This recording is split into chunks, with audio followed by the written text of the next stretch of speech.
Hello YouTube. Hello plant lovers. Hey, what's up? Hello my little plant geeks. No. Hello everyone, and welcome back to my channel. This is it. This is the video that a lot of people have been asking me to do for many years now. The setup that I use to grow my tropical pitcher plants of the genus Nepenthes, and a few other plants as well, carnivorous plants. I have both Highlanders and Lowlanders and a bunch of intermediate and hybrid plants as well. So I have two tents actually, and I'm gonna talk about each of them, okay? This is not a plant tour, which I will do too, I promise, but this is more about the setup I have, how, especially for Highlanders, how to drop the temperature at night, how I do it. My setup may not work in your case, depending where you are located. Yeah,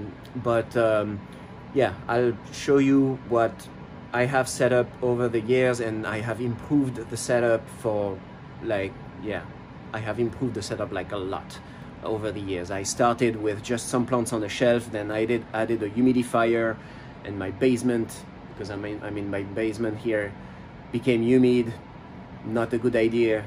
So I bought two grow tents. It's a wonderful idea from my wife. I think she mentioned, yeah, why don't you buy those tents? They used to grow, they grow marijuana in it. Yeah. Let me have a look. Yes.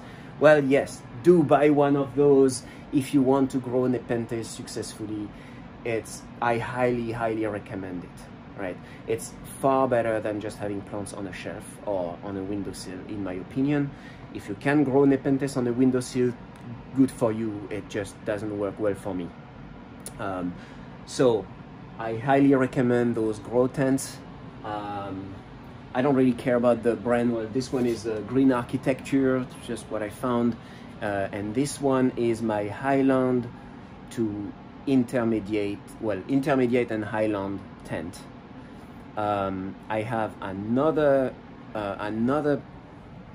tent over here, okay, which is a different brand, Living Basic. I like it too. I prefer the other one because this is a bit, this thing is very thick, and maybe it looks like high quality and all, but I do prefer the other one because this one is a bit harder to open and close, that's all. Besides that, it's a great one too. This is my Lowland tent. I'm gonna start by this one because it's a much simpler setup than the Highland one. All right, so before we get to the details of the Lowland tent, let's talk about the context here. I'm located in Canada, close to Toronto.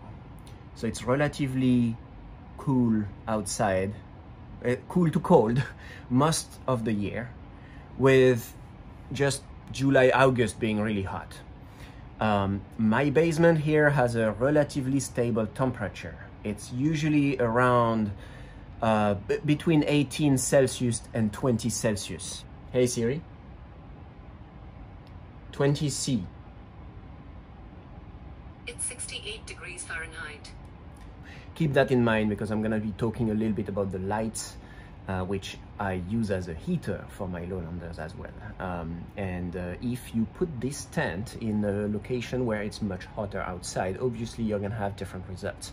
So just keep that in mind. Here it's about 20 degrees Celsius almost all year, okay? The best investment that you can make for those plants is the grow tent. The grow tent will not only contain the humidity, but it will also help retain the heat inside it. I have a thermometer not very far. It's still around 20 degrees here, even though at the end of the day in this tent it's above 30 degrees Celsius. Okay, so again, 30 degrees Celsius. 86 degrees Fahrenheit. 86 Fahrenheit. So the tent gets relatively hot, and it goes above that. But my basement doesn't you know, the temperature in my basement doesn't vary too much. The other thing this tent provides is an increase of light for the plants, because the sides and the top, I think, are reflective. So the light doesn't just go away, it stays in there, it bounces on the sides, and Nepenthes actually likes this a lot, much more than just direct light. They like diffused, reflected and diffused light, I think. So that's what I'm talking about, okay? The light bounces on the sides, and it does provide additional light as well. So it retains humidity, it helps keep the temperature inside and increase the temperature for lowlanders, and it's good for lighting as well. Okay, most of my plants are down there. All right, now the next thing you will need is, of course, a light, or multiple lights. Now let me open this fully. Okay, now you can see here, it's not even 11 in the morning and the temperature is already 27 degrees. This usually goes to 90%, not 80. It's actually relatively low right now. The light I'm using is one of those nice LED panels. Those are full spectrum panels. Now, what I recommend for this light, if you go with this option, get one that you can adjust here. See, I can adjust the intensity. They are dimmable if you want. This is very useful, and they usually come with a ratchet, or a couple of them, so you can adjust the height. So the ratchet and the intensity knob here serves different purposes, okay?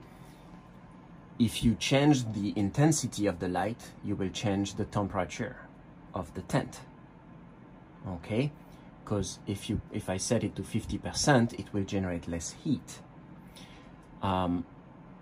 But it also generates less light, obviously. So what I could do, I could lower it closer to the plants, okay?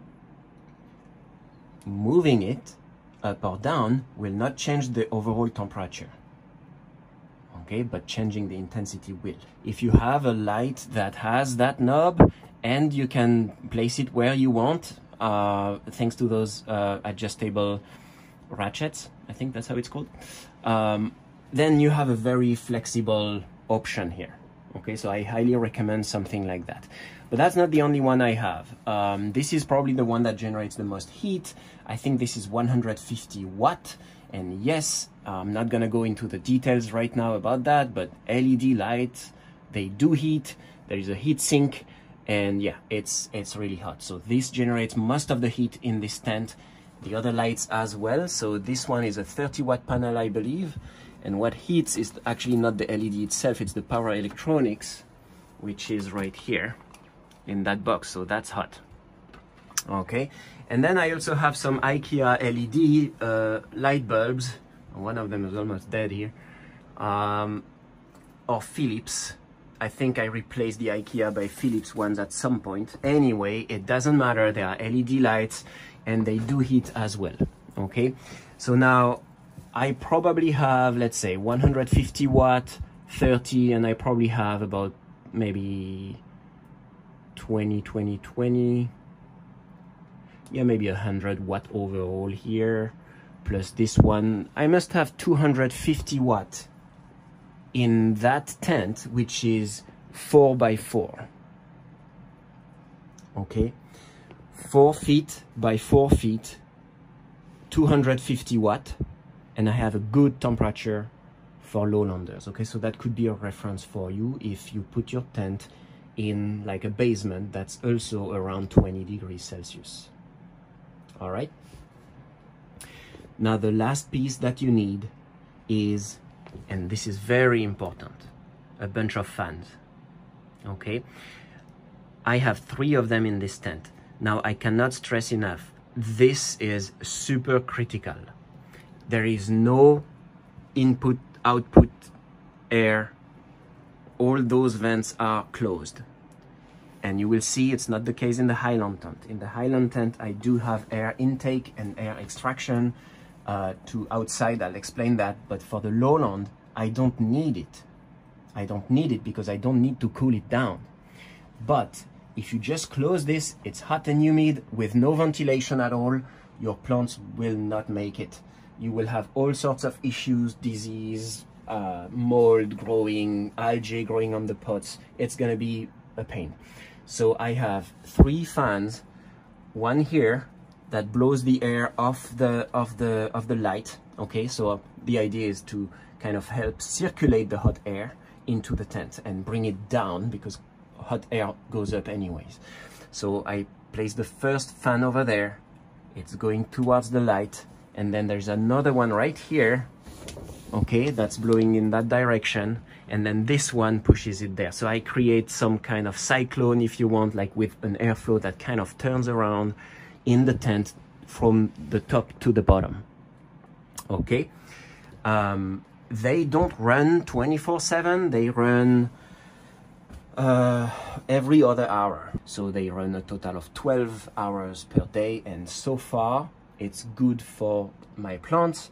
However, if I needed to have them run more, I would not hesitate to increase that. I can absolutely run them 24/7. Okay, you may want to do that. Did you see those plants? They're so nice. Okay, those are the tallest I have. Albo marginata red and Gracilis, the black form. They are reaching the ceiling. They grew so fast once I put them in that setup. It's amazing. Okay, so that's all you need for a Lowland tent. The tent, number 1, the light that you use also as a heater, number 2, and number 3, good airflow fans. Okay, I'm not gonna talk too much about the controls. You can manage with simple timers. Like, well, this one is a more advanced timer, but I do have also smart switches and other things like this. The light is on timer, the airflow fans are on timer as well. Okay, now you may be wondering about humidity. I don't have a humidifier. Okay, so that's the last point for this setup. What about the humidifier? There is no humidifier here. No, there is no humidifier. Why? Because it's humid enough, and because it's completely sealed, water from the tray and from the pots evaporates, and it gives you a good humidity. Now I'm gonna close because you see it dropped right away to 60%, which is fine for just a short period of time. So we are done with the Lowland tent. That's all you need to do. No humidifier. No humidifier is really convenient, I have to say. So overall, I would say that Lowlanders are easier to grow than Highlanders, just because the setup to make them happy is simpler. Okay. And what's the main difference between the Highlanders then? Well, of course, as you probably know, the temperature needs to be lower for Highlanders, right? So how do you lower the temperature when you have LED light? And Highlanders like a lot of light, actually more than Lowlanders. So if you put enough lights for the Highlanders to be happy in your tent, it's gonna heat even more than the Lowland tent. So you need to find a way to cool it down. And there may be different options here, but because I live in Canada and it's cold most of the year, I use this to my advantage. I connected 2 ducts to my basement window. Okay, one is the extraction of the warm air, and one is the, I'm gonna call it air intake, where I bring in cold air. All right. So those ducts are here. Okay, so here we have the cool air that comes from the window. And then that other one is the extraction of the hot air. Now the extraction is probably too close to the air intake, but it was just much easier for me to do it that way with this basement window. but ideally you would want both to be more, farther away from each other, because the warm air tend to, barely cool down outside before it goes back in. So it's probably more efficient if you actually separate those two, put them a little bit farther away from each other. Okay. I connected the extraction of the hot air from the top of the tent, because warm air goes up. Okay, and I put the cold air down here. Okay, and I'm gonna show you inside.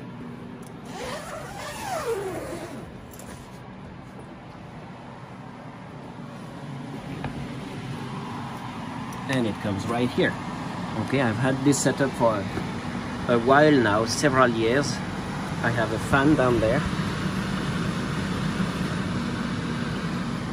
and I added this little vent that just opens once the fan is running, because otherwise I constantly have cool air going from here. And this one behind this beautiful Nepenthes Vogeli, this is the extraction fan. So this one blows the warm air outside. Okay, so that's the one connected from the top of the tent, and that goes outside. Now, you will find in this tent the same kind of airflow fans that I showed you in the Lowland tent. I have a bunch of those, okay? Because same thing, we want a good airflow. It's very, very important. Don't skip that part. And I have those same kind of lights. I think this one is, yeah, it's dimmable too. Okay, so same principle. I have another one here. Again, full spectrum. Those are really good lights. I have different kinds of light that I acquired over the years. This one, I forgot the brand, but it's a really good one as well. And then I have those cheaper LED panels, 30 watt each, from Amazon. I like them. They worked for many years.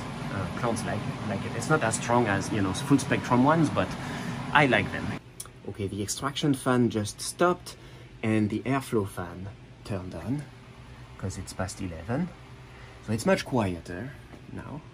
Okay, so those extraction fans, great.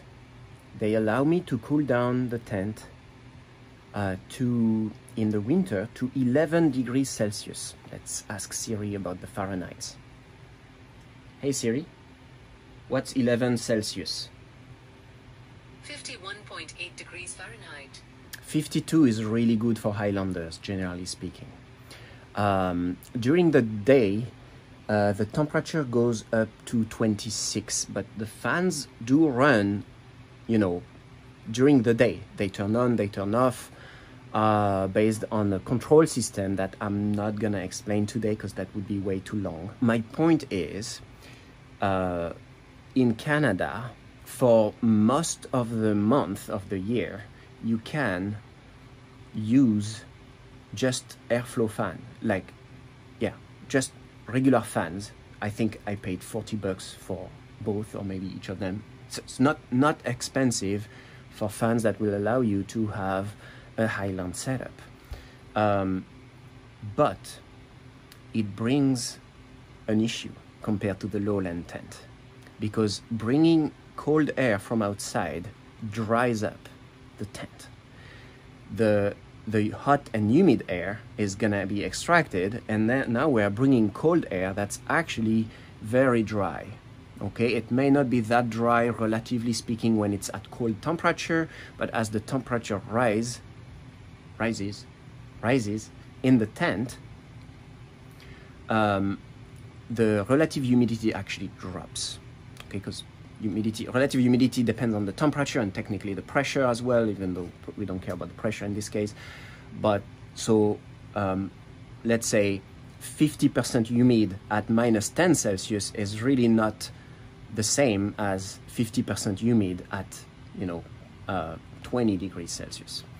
So even if it was 100% humid outside, I bring the air here, if it's -10 outside or even 0 Celsius outside, I bring it here, it's gonna warm up to, you know, 20, 25, 26 at the end of the day. And it's not gonna be humid at all. So you do need a humidifier if you do that. And actually, I recommend having 2 humidifiers if your tent is big enough, like this one.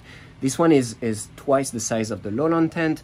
This is 4 feet by 8 feet, okay? And I did build 2 humidifiers myself, 2 5-gallon humidifiers, and I have another video about it that you can watch if you want. So that's the first one over there, and the second one is over there.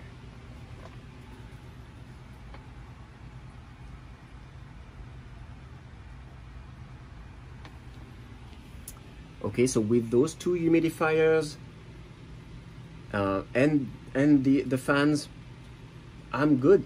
I have a good Highland setup. What about July and August? I said it's hot. Yeah, it is. Yeah, July and August didn't work well. So at first, what I did, I used the temperature of my basement. Okay, so my system just ran one fan, the extraction fan, this one over there, but it did not run the air intake fan. Instead, I opened this vent over there. I'll show you on the other side. Okay, and that's called passive cooling instead of active cooling. There is no fan, but the fact that you extract the air of the tent, it kind of deflates like a balloon if you want. So it will automatically suck the air, even if there is no fan, from the basement if the vent is open.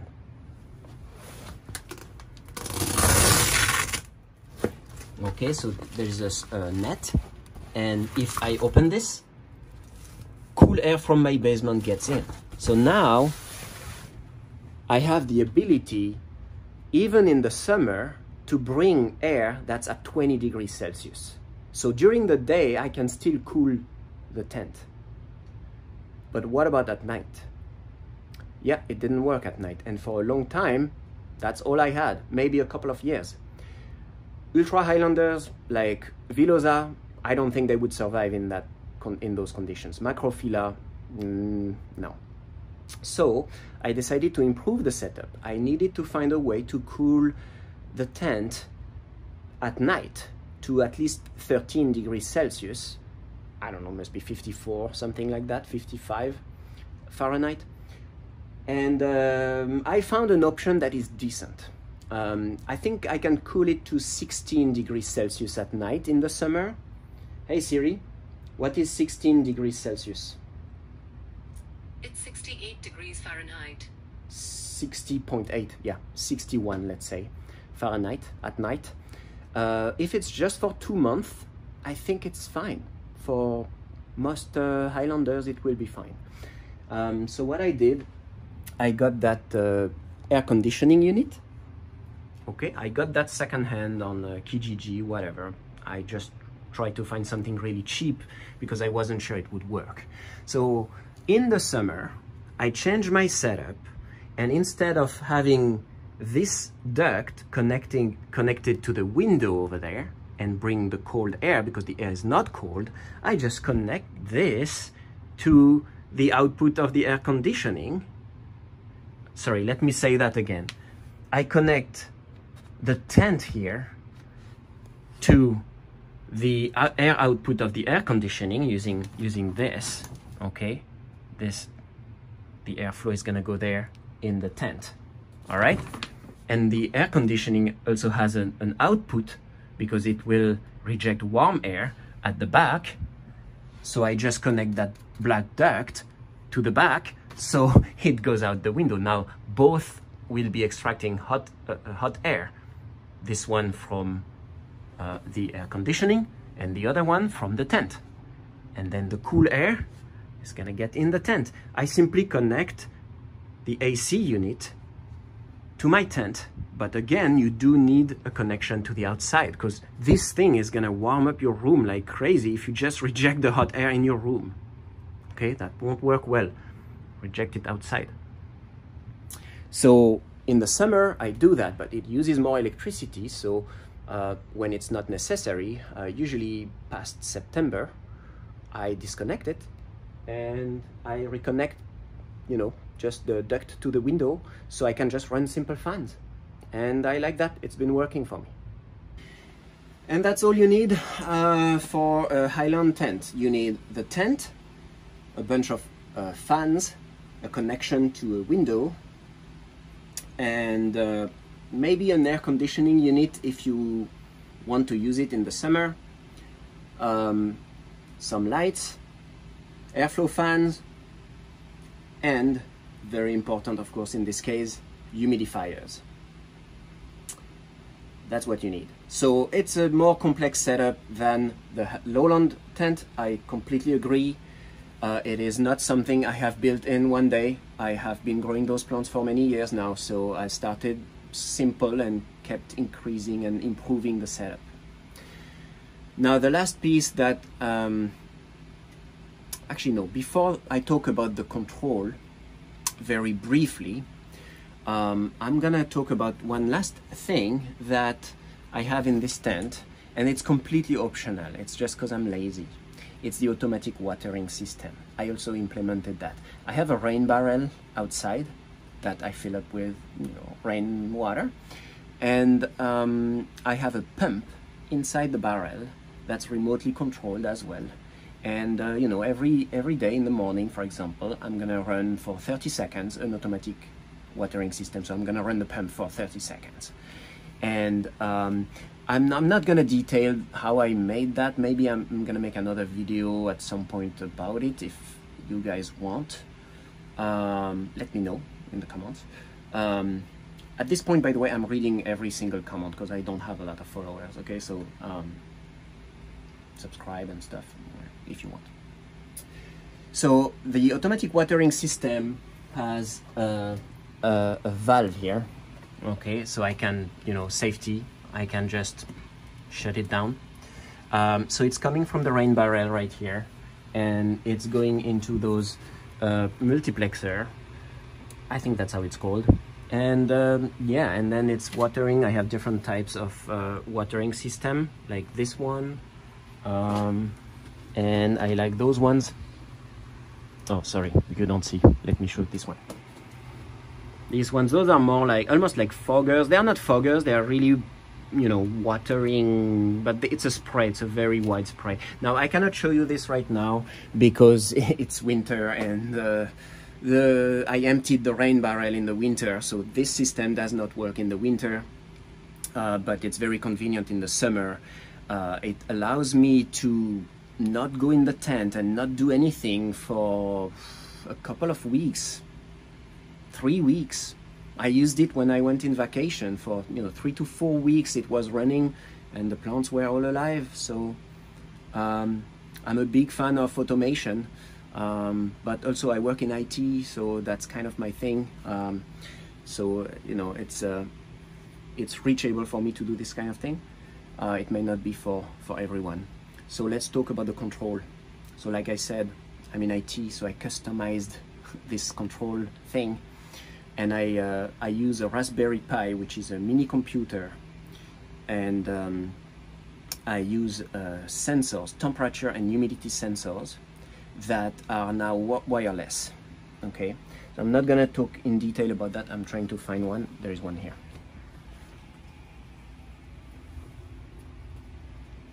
So I have many of them. So that's one of the temperature and humidity sensor, and my Raspberry Pi talked to it, or rather this guy talked to the Raspberry Pi, and the Raspberry Pi can control remote switches like this one.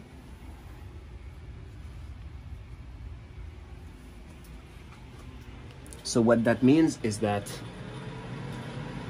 the fans just turned on. So what happened here, I need to get out. What happened is that the Raspberry Pi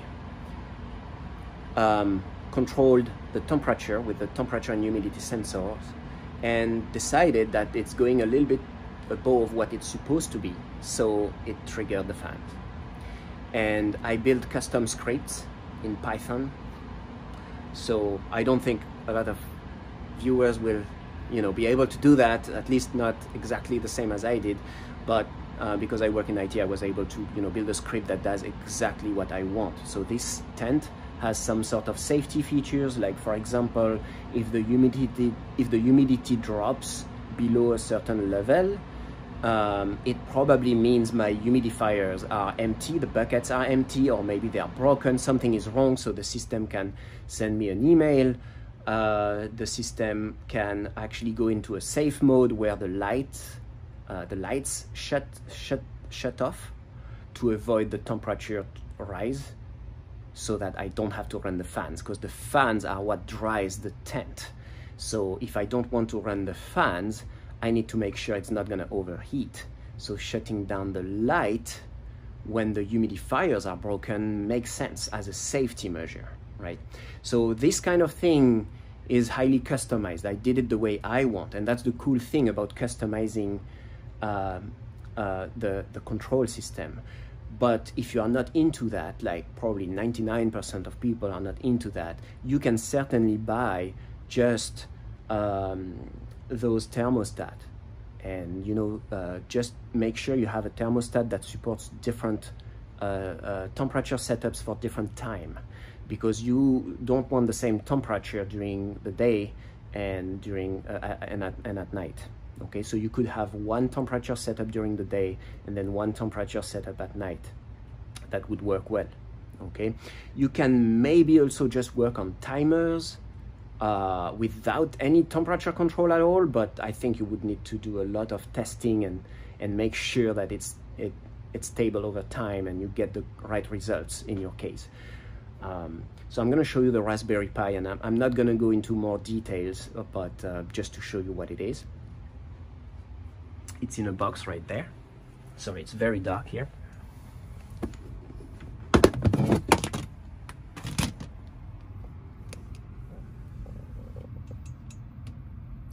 So that's the Raspberry Pi. That's a mini computer, and it has a Zigbee dongle, which is a USB antenna that talk Zigbee protocol, and I'm sure that nobody knows what it is. That's okay. It's like Wi-Fi, but it's not. It talks to the sensors. So thanks to that, I can have nice graphs about the temperature, about the humidity, about how long the humidifiers are running, things like this. And alerts would display on the screen as well. So that's really nice.